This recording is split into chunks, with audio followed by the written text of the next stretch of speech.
Huwag kang lalapit. Huwag kang lalapit.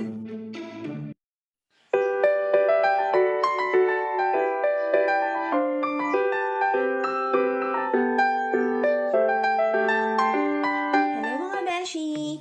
Ikukwento ko yung muntik na akong kagatin at habulin ng aso. Ano ba ang bet nyo? Aso o pusa? Ako kasi, pusa na lang. Takot kasi ako sa aso. Nung bata kasi ako, muntik na akong habulin ng aso. Inutusan kasi ako ni mama, bumili sa tindahan nun. Ano po yun, mama? Anak, bumili ka nga sa tindahan ng toyo. O eto, pambayad.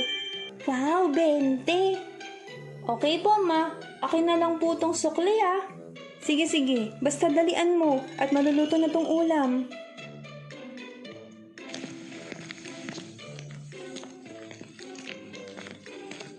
Naglalakad ako nun, papunta sa tindahan, para bumili ng pinabili ni mama, nang biglang may tumahol.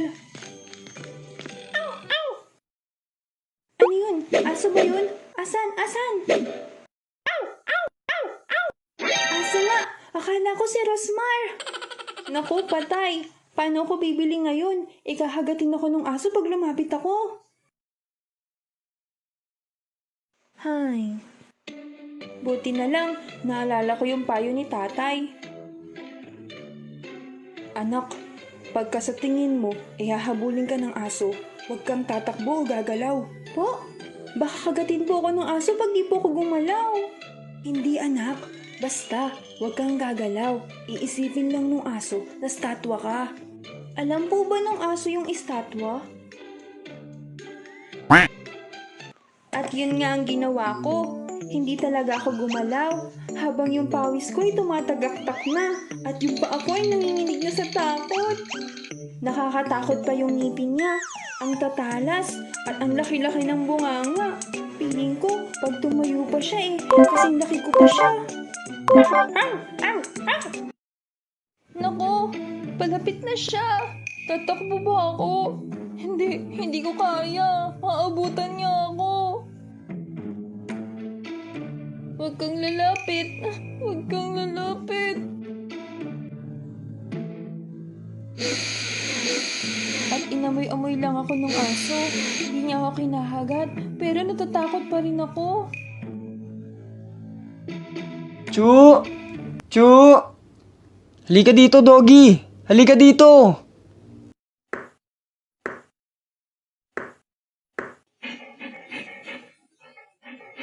Ala, biglang naging maamo. At yun nga, nang tinawag nung amo niya yung aso, biglang naging mabait eh. At buti na lang, narinig din ni kaibigang Toto yung aso niya.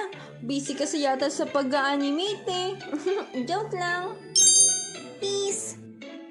Ikaw, doggy ah. Tinatakot mo pa yung bata. Pasensya ka na, Ining. Nakalimutan ko kasi itali tong aso kanina.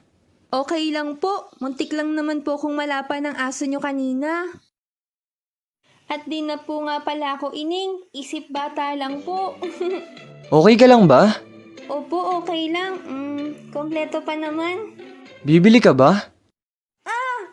Oo nga po pala, bibili pa ako. Naku, magagalit na si mama. Ah, sige. At alam niyo ba kung anong susunod na nangyari? Para sa isang bata, mahalaga to. Anong bibilhin mo? Toyo daw po, sabi ni mama. Isa lang. O ito, wag mo na bayaran. Po? Oo, peace offering ko na sa'yo dahil tinakot ka ng aso ko. Ay, thank you po. Yay! Buong 20 pesos yung pera ko. Sabi kasi ni mama, huwag ko na isauli yung sukli. Malaki na to sa akin, oh. Ay! Ano ba, Pat? Naku, sana naman kaya mambubwisit si Patrick. Pagbilaan! Nasaan ba yung tindero dito? Anong bibilhin mo? Tagal-tagal mo naman, Totoy. Pagbilan mo ako ng candy. Ow! Ow! Aso! Ow! Ow! Ow!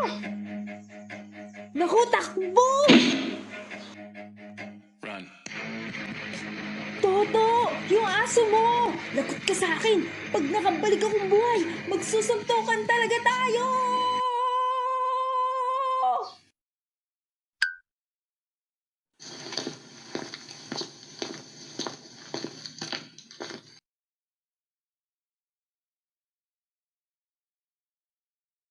Ayun no, di ko talaga alam kung effective yung payo ni tatay. Pero feeling ko, baka sinuwerte lang ako. Like and subscribe na guys! Thank you pala sa kaibigan nating si Kuya Toto. Mag-subscribe din kayo sa channel niya. Nakakatakot yung mga gawa niya. Tsaka exciting! Okay, shout out na! Una na dyan, si Kuya Toto. Kababalaghan yung channel niya. Exciting talaga dun. Tapos si Kuya Pampi Animation at Maria Hope Abare. Thank you po sa lahat na nag-subscribe. Malapit na tayo mag 1K! Yan lang guys. Mag-comment din kayo dyan sa baba. Pwede kayo mag-share ng stories nyo na pwede nating i-animate at i-credits ka sa inyo. Yan lang. Bye-bye! Thank you, thank you! Woohoo!